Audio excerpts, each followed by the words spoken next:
मोदी की ओर से इस वक्त संबोधन दिया जा रहा है, सीधा आपको मैं लिए चलते हैं। उन्होंने भी स्वच्छता की ही सेवा इस कार्यक्रम में श्रमदान किया, देश को बहुत बड़ी प्रेरणा दी। मैं आज राष्ट्रपति उपराष्ट्रपति महोदय का भी हृदय से अभिनंदन करता हूं, धन्यवाद करता हूं। आज देश भर में स्वच्छता से जुड़े कार्यक्रम हो रहे हैं। लोग अपने गांवों को, शहरों को, मोहल्लों को, चाल हो, फ्लैट्स हो, सोसाइटी हो, स्वयं बड़े आग्रह से साफ सफाई कर रहे हैं। अनेक राज्यों के मुख्यमंत्री, मंत्रीगण और दूसरे जनप्रतिनिधि भी इस कार्यक्रम का हिस्सा बने, इस कार्यक्रम का नेतृत्व किया।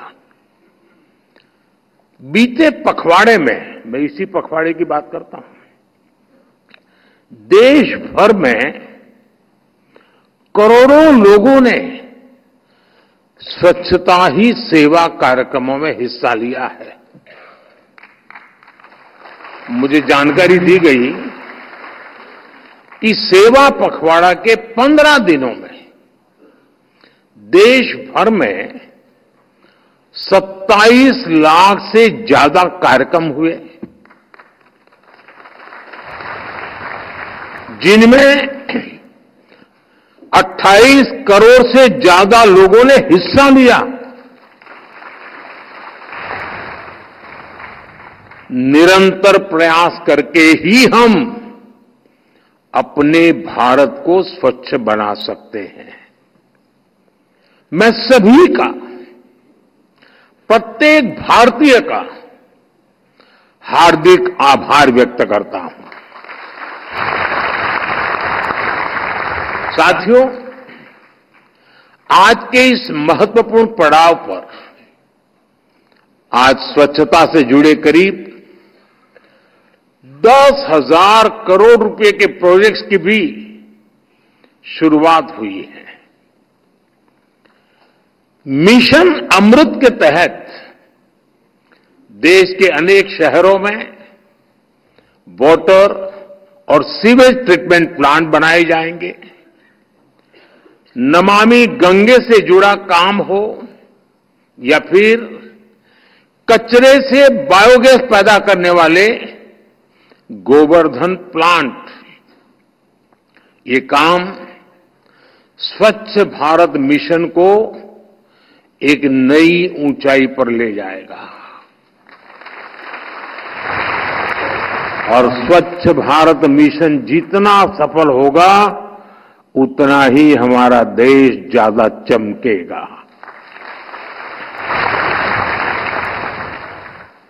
साथियों, आज से 1000 साल बाद भी जब 21वीं सदी की भारत का अध्ययन होगा, तो उसमें स्वच्छ भारत अभियान को जरूर याद किया जाएगा।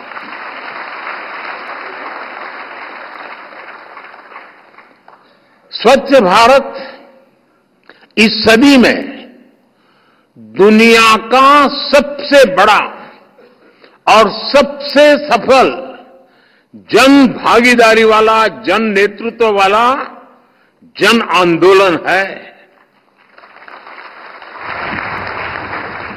इस मिशन ने मुझे जनता जनार्दन की, ईश्वर रूपी जनता जनार्दन की साक्षात ऊर्जा के भी दर्शन कराए हैं। मेरे लिए स्वच्छता जनशक्ति के साक्षात्कार का पर्व बन गया है। आज मुझे कितना कुछ याद आ रहा है। जे अभियान शुरू हुआ, कैसे लाखों लाख लोग एक साथ सफाई करने के लिए निकल पड़ते थे। शादी ब्याह से लेकर सार्वजनिक कार्यक्रमों तक हर जगह स्वच्छता का ही संदेश छा गया। कहीं कोई बूढ़ी मां अपनी बकरियां बेचकर शौचालय बनाने की मुहिम से जुड़ी, किसी ने अपना मंगलसूत्र बेच दिया, तो किसी ने शौचालय बनाने के लिए जमीन दान कर दी, कहीं किसी रिटायर्ड टीचर ने अपनी पेंशन दान दी, किसी फौजी ने रिटायरमेंट के बाद मिले पैसे स्वच्छता के लिए समर्पित कर दिए।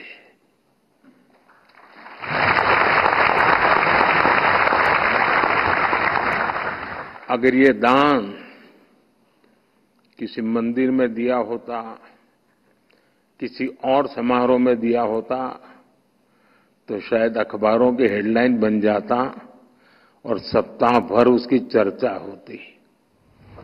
लेकिन देश को पता होना चाहिए कि जिनका चेहरा कभी टीवी पे चमका नहीं है, जिनका नाम अखबारों की सुर्खियों पर कभी छपा नहीं है, ऐसे लक्षावधि लोगों ने कुछ न कुछ दान करके, चाहे वो समय का दान हो या संपत्ति का दान हो, इस आंदोलन को एक नई ताकत दी है, ऊर्जा दी है, और ये मेरे देश के उस चरित्र का परिचय करवाता है।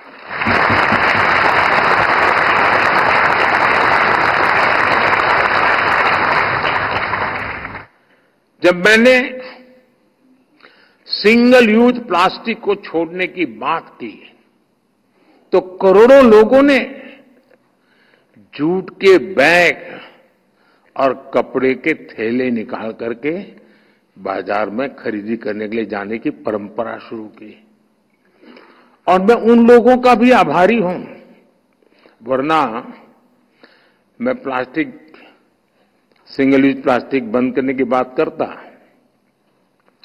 तो हो सकता था प्लास्टिक इंडस्ट्री वाले आंदोलन करते, भूख हड़ताल पे बैठते, नहीं बैठे, उन्होंने सहयोग किया, आर्थिक नुकसान भोगा।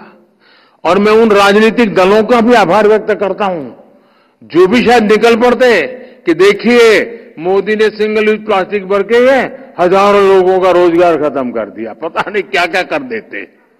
मैं उनको भी आभार मानता हूं कि उनका इस बात पर ध्यान नहीं गया।